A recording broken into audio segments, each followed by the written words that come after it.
l'essentiel de la très grande pauvreté en France, c'est pas un accident de la vie qui te fait basculer. La plupart des personnes qui aujourd'hui vivent dans la très grande précarité, elles l'ont hérité. Et quand tu remontes, quand on fait des monographies comme on fait à Télé Quart Monde, ça remonte souvent à la nuit des temps en fait. Quelque chose qui se transmet. Et c'est précisément là que l'école a un rôle à jouer. Dans le fait qu'à la génération suivante, ça sera mieux.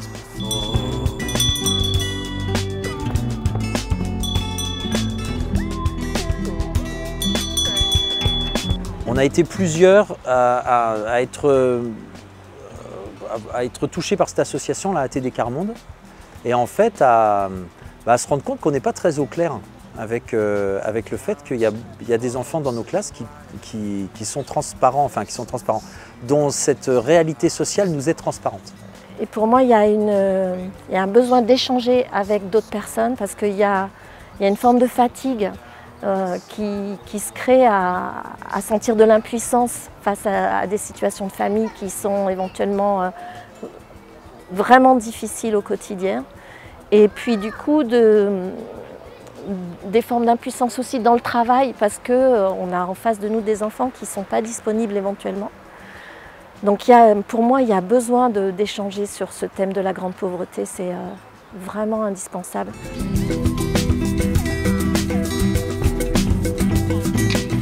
Vous êtes d'accord avec « je n'ai jamais eu de graves difficultés financières », vous avancez d'un pas.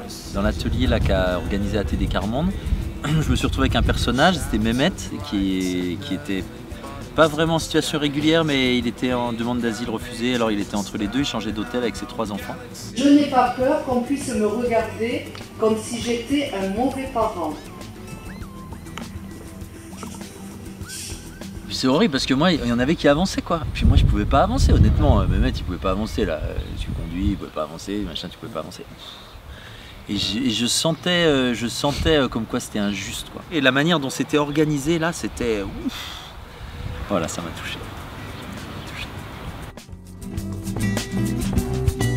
Couch and close as a lion, faces the sunrise with a heart of stone. Keeping watch for a colossal scorpion will strike you down with a single blow of its tail.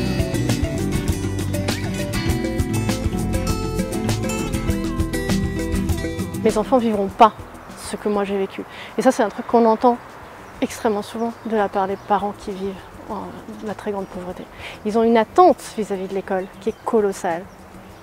Et la déception, si ça ne marche pas, elle a la mesure des attentes. On se dit qu'il y a plein de choses à explorer et que le rôle de l'école, il est quand même fondamental dans cette histoire-là pour essayer d'apporter une pierre à la lutte contre les inégalités. J'aimerais bien qu'on trouve des moyens de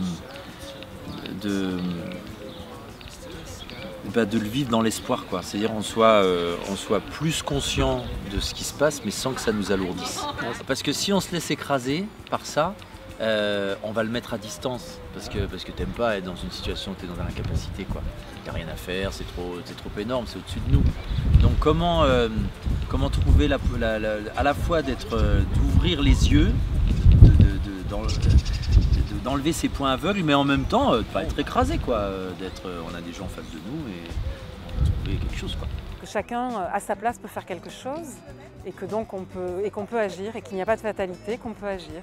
Et comme agir seul, c'est fatigant et c'est pas du tout efficace, et agir avec d'autres, c'est beaucoup mieux.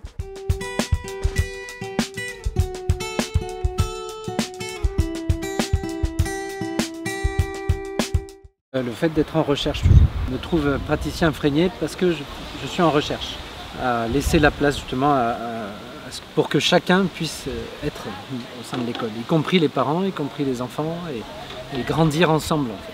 Pour moi, la pédagogie, c'est mettre l'enfant au cœur de sa pratique. C'est faire que l'enfant, quel qu'il soit, puisse apprendre, puisse s'enrichir des autres, puisse enrichir les autres. Et voilà, et je trouve que la pédagogie, ce que j'entends des personnes qui travaillent en pédagogie freinée, les petites tentatives que je fais dans ma classe, c'est autour de cette idée. C'est de permettre à l'enfant d'être acteur et de grandir. C'est cette recherche-là de comment on peut faire pour qu'on puisse s'entendre et travailler autour de l'enfant ensemble.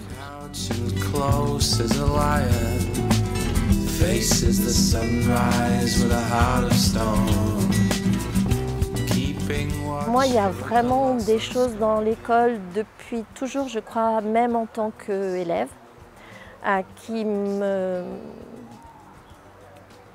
convenaient pas dans la grande contrainte, dans le fait que il y a plein de contenus qui sont complètement à côté des centres d'intérêt qu'on peut avoir quand on est enfant, dans le fait que l'école éventuellement plaque des choses au niveau sujet, au niveau manière de faire qui font pas écho pour un enfant.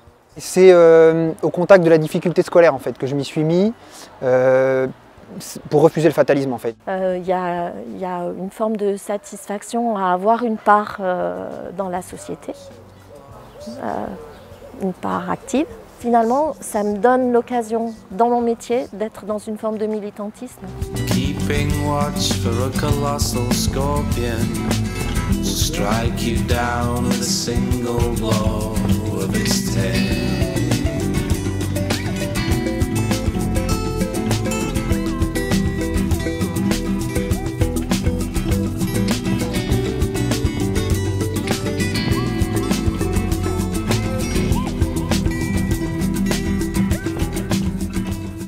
Je crois que ce qui me touche, en fait, c'est l'énergie qui se dégage du collectif quand on est dans un temps de réflexion commune.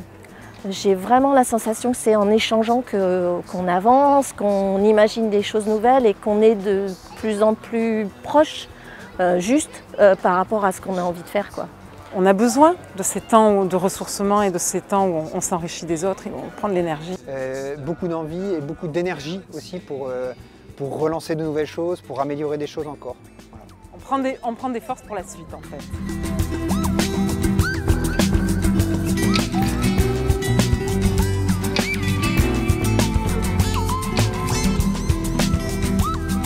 On a tous en tête un enseignant qui nous a pourri une année.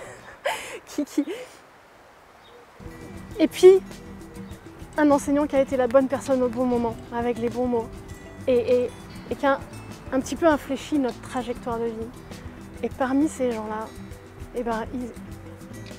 ils ont envie et ils sont en capacité et ils continuent. On est samedi, c'est les vacances et ils sont là à venir m'écouter, quoi.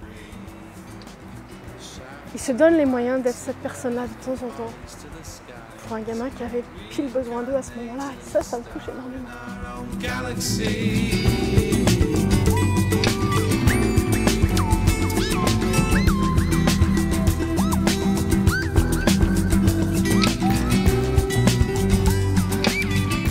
Parce que, genre, en tant qu'organisateur, si je venais pas, ça ferait mauvais genre. D'accord. Pour être pas organisé aussi. Ouais, tu justement. La question. Donc, pourquoi j'organise et pourquoi voilà. J'ai envie de venir? Parce que à chaque fois, je ressors grandi en fait de ces temps-là. Parce qu'il y a de l'échange, j'apprends en permanence, je découvre d'autres façons de penser, d'autres façons de faire.